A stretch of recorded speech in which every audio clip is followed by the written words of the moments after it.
Je suis respectueux des instructions de ma hiérarchie et je crois que lorsque vous aurez fait vos enquêtes, vous trouverez que c'est contraire. Maintenant, venant à ce que vous avez évoqué tantôt, le grondeur de ce matin, de ce jour mardi,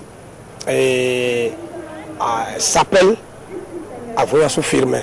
Celui-là, au dernier renseignement que j'ai obtenu, est un instituteur, directeur d'une école Césée dans la commune d'Alada, décédé déjà, il ne vit plus. On a utilisé ce prête-nom pour apporter des contre-informations et dire donc des choses qui sont contraires à la réalité. Au-delà de cette situation liée aux nouvelles affectations, les nouveaux éléments mutés au commissariat spécial de Kraké accusent leurs premiers responsables de les empêcher de bénéficier des avantages liés à leur poste. Les policiers sont les garants de l'application de la loi.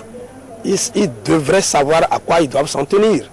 Et parlant donc d'avantages, les avantages, c'est des droits légalement prévus. C'est défini par des tests. Si c'est des droits auxquels les policiers ont droit, c'est la direction générale qui donne et je n'ai pas le droit. Je ne peux pas oser tenter de les empêcher d'en bénéficier. Je crois qu'ils vont sur un terrain qu'ils ne maîtrisent pas.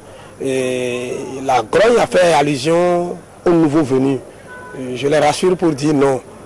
Kraké, il y a une frontière et je ne sais pas, je me fais la modestie de dire que c'est l'une des plus grandes frontières du Bénin. Et quand on vient à la frontière, on a besoin d'apprendre le travail qu'on a à faire ici. On a besoin de connaître le contenu d'un passeport. On a besoin de connaître les dispositions qui régissent la libre circulation des personnes et des biens. Que les policiers se tranquillisent et qu'ils sachent que les droits sont protégés par les tests. En cette veille de fin d'année, où le dispositif sécuritaire est souvent ébranlé par les malfrats, il est souhaitable que des polémiques du genre ne viennent pas distraire les éléments de cette unité qui ont besoin de toute leur concentration pour mettre hors d'état de nuit tous ceux qui tenteraient de troubler la quiétude des paisibles populations. À Ekpegar, dans la commune de Semekodji, les populations vivent constamment sous la hantise d'une électrocution. Des fils électriques et des hautes tensions entremêlées formant des nids d'araignées au-dessus des habitations créent la psychose dans le rang des populations. Pas de poteaux électriques ni de compteurs à proximité des habitations ici à Ekpegar. Au-dessus des points de vente et des maisons, des fils électriques sont entremêlés et sont soutenus par des piquets. Il suffit que ces pieux cèdent ou atteignent leur période d'expiration pour que ces fils conducteurs fassent de pauvres victimes au sein des populations. Les compteurs sont mis dans des maisonnettes appelées cabines et que vous soyez à des kilomètres d'ici, il vous faudra tirer les fils conducteurs depuis ces soi-disant cabines jusqu'à votre domicile pour pouvoir bénéficier du courant électrique. Aucune assurance pour ces paisibles populations qui dorment et se réveillent chaque matin sous ces fils électriques et retentions entremêlées. Une situation insoutenable qui n'a cependant pas manqué de faire des victimes. Ces choses-là, ce n'est pas prudent, ça tue des gens. Nous voulons que juste à la fin d'année, qu'ils changent leur tactique de travailler. Sinon, c'est décourageant. Ça fait au moins 2 mois à gauche, là où ils font confort. Il y a un gars, il voulait couper l'arbre, il s'est grillé et il est mort. Ça fait que nous avons beaucoup de tristes. Il ne faut pas que ce cas-là nous arrive. Nous sommes à des kilomètres d'ici. Il faut traîner le fil conducteur avec une ligne d'oiseau là. C'est dangereux. C'est nous qui avons fait, vous voyez les piquets d'ici là-bas là. C'est nous qui avons cotisé, on a acheté des pieds, on a fait ça. Puis on n'a pas de compteur propre là où nous sommes, mais nous avons besoin de compteur pour travailler. Donc ici, c'est la SDE qui doit quand même. Bon, il n'y a pas un même transformateur quelque part devant là-bas là. Je ne sais pas pourquoi la SDE n'a pas mis, ne peut pas rallier c'est-à-dire les abonnés à lui dans la zone là, à ces transformateurs là. Tout est comme ça. Bon, ça, il ne dit rien. La facture vient, on paye, on est toujours là, bon, on est comme ça, on n'a aucune force.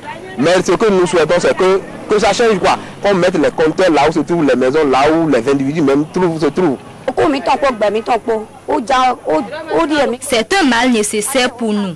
La dernière fois, un homme cherchait à couper un arbre, mais il s'est fait électrocuter et en est mort sur le champ. Nous exhortons les autorités à venir nous installer des poteaux électriques. En proie à des conditions comme celle-là, on se demande vivement où sont passées les autorités en charge de l'énergie électrique dans notre pays. Force est de constater qu'en tout état de cause, ces fils électriques mettent en danger la vie des paisibles populations d'Ekpeggar.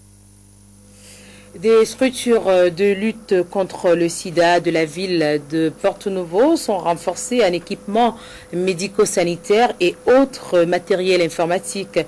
Œuvre du projet d'appui à la lutte contre le VIH-Sida PALSBAD, la remise de ces dons a eu lieu lundi dernier.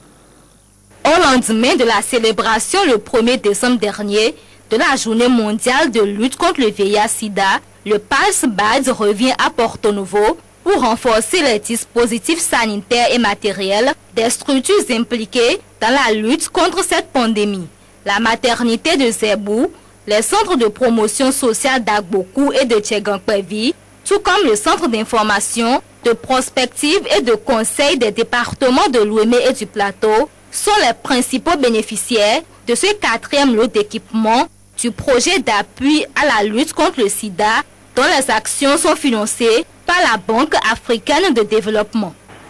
Ce sont des lots qui seront remis à la maternité de Zebou, constitués de lits et de matelas, de rouleaux de coton hydrophile, d'alcool, de savon liquide, d'eau de javel. Au profit des centres de promotion sociale, il s'agit de projecteurs multimédia, de tableaux de conférences, tableaux flipchart, d'écrans de projection, de régulateurs, d'ordinateurs de bureau, d'onduleurs multiprises imprimantes. Tout ce qu'il faut pour renforcer la capacité des centres de promotion sociale.